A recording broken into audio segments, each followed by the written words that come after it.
ગુમડાની ગુમડાની રોજ અને ટાટિયા તાવની ટાટ એટલું માલિકોરથી આવે એમના ભજન ભજન નો ઉગે અને એમાં અત્યારે રૂપિયાની પથારીમાં છે ને કોઈને નો હુજે એ તો ચારે બાજુ બટાછટી બોલે તારે ભજન હુજે પહેરેલા હગા નો થાય આપણા જેથી બજાર મૂકી દે આ ધરતી જેથી માકારા કરે એથી તમને ભજન હુજે બાકી નો હુજે બાકી તેના મોબાઈલ આવ્યા તમે જોવો તો આમ કે હાલો ચાન્સ હોય કે મુંબઈ વંડી આડા ઉભા હોય બોલો નકરા રાંગા દેશ રહ્યા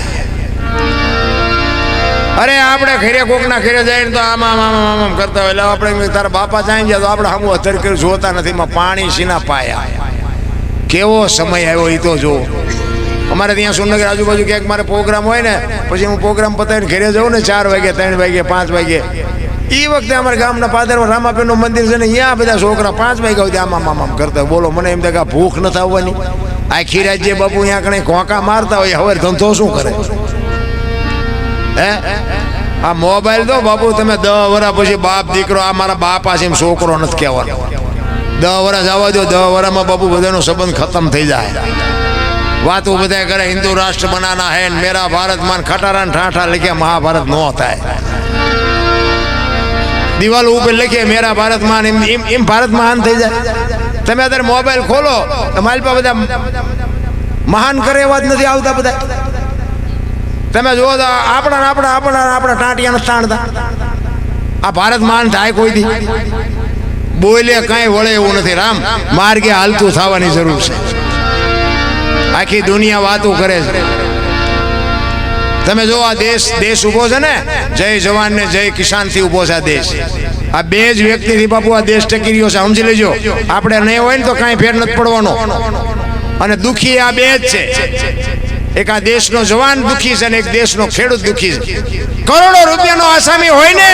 એના ઘરે બાપુ રૂમ પડ્યા હોય રૂપિયાના સોનાના હીરા માણેક મોતીના પડ્યા હોય તો એને ભાણામાં બાપુ 2 રોટલી જોવે છે અને રોટલી પકાવવા વાળો ખેડૂત બાપુ રાતના 2 વાગે પાવડો ખંભે કરવો પડે છે આ દુનિયાને જીવાડવા માટે અને એક આપણો જવાન એક સૈનિક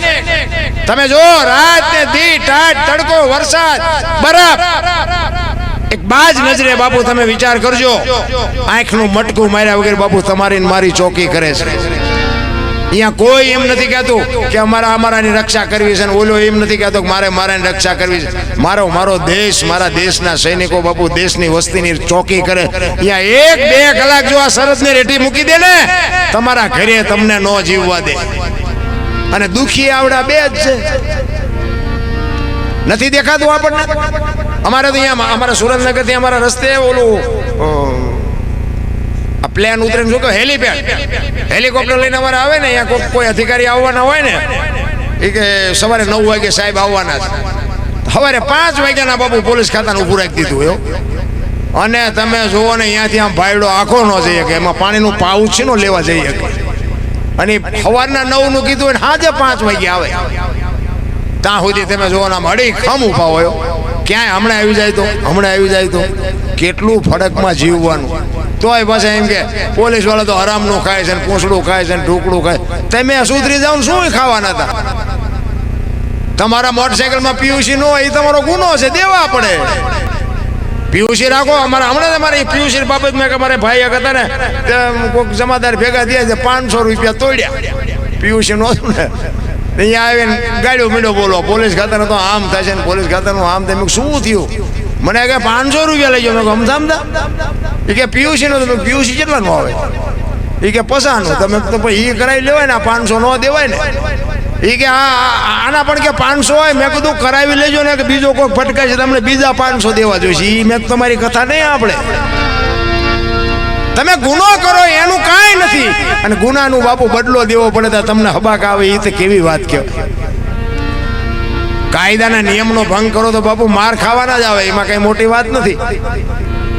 તમે જોવો તો હું તો મને એમ થાય કે આમ મોટા ફંક્શન હોય ને આમાં લાઇટ ઝબકારો નથી મારતી મોટા અધિકારીઓ હોય ને આ ક્રિકેટ રમતા હોય ને કઈ એવા મોટા ફંક્શન હોય ને ત્યાં એક આમ લાઇટ આમ ઝબકો નથી મારતી અને કેવી લાઇટ આપણે એમ દિવસ એક રાત છે એ ખબર નથી અને ખેડૂતો બાપુ રાતે 2 વાગે પાવડો ખંભે કરીને નાકા વાળતો હોય ને ક્યાં એની મોટર હાલતી હોય ને ક્યાં એનું પાણી હોય, હજી પાણી ક્યારે ન પગ્યું ને ત્યાં લાઈટ જાય. અહીંયાથી બિચારો પાછો હાલીને અહીંયા જાય ને તો અહીંયા લાઈટ આવે ને ચાલુ કરીને હજી અહીંયા ન પગ્યો ને ત્યાં લાઈટ જાય. શું એમને ગુનો શું કર્યો હોય છે? આખી દુનિયાના રોટલા ખવડાવવાનો જ ગુનો ને. અરે આ કોઈને સમજાતું જ નથી. કહેવાનો મારો અર્થ એ છે, જો કોઈને કામમાં ન આવો તો કંઈ નહીં, પણ કમસે કમ નડવાનું તો બંધ કરો, તોય મારા નાથને નોંધ કરવી પડે. મને તેમ થાય કે આપણા જ લોહી પીવે છે, બીજા કોઈ લોહી નથી પીતા. એટલા જ માટે મારે એક ફરમાઈશ હતી રામા બાપાના ભજનની. એટલે એ રામદેવજી બાપાની એક વાણી લઈએ અને પછી અમારે ઘણા બધા આપણા કલાકારો છે અને આપણે બધાનો લાભ લેવો છે. પણ રામદેવજી બાપાનું એક ભજન લઈ લઉં. રામદેવજી બાપાએ, અને જો મેં હમણાં કીધું ને એમ, જ્યાં જ્યાં ભજન છે ને ત્યાં બાપુ વાતું પડી છે, એમના વાત ન થઈ શકે. એટલે રામદેવજી બાપા ને જ્યારે સોધામ જવાનો સમય થયો ને ત્યારે એમના કુટુંબને ભેળું કરીને કીધું કે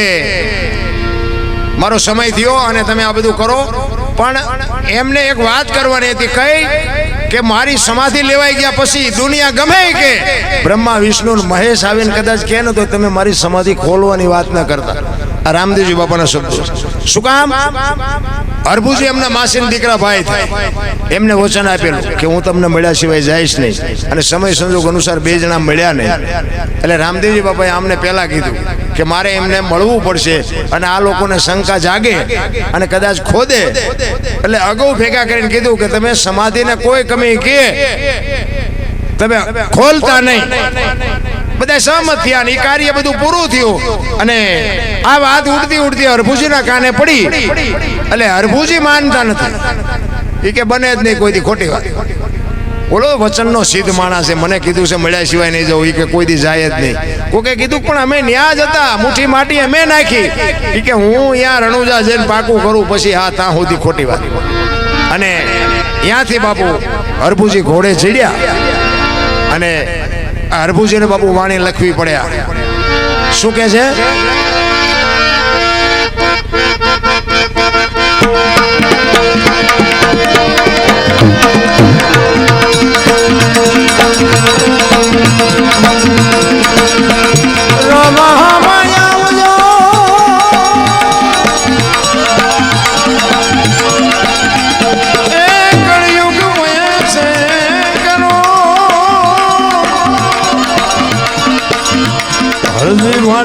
આવી વિનતી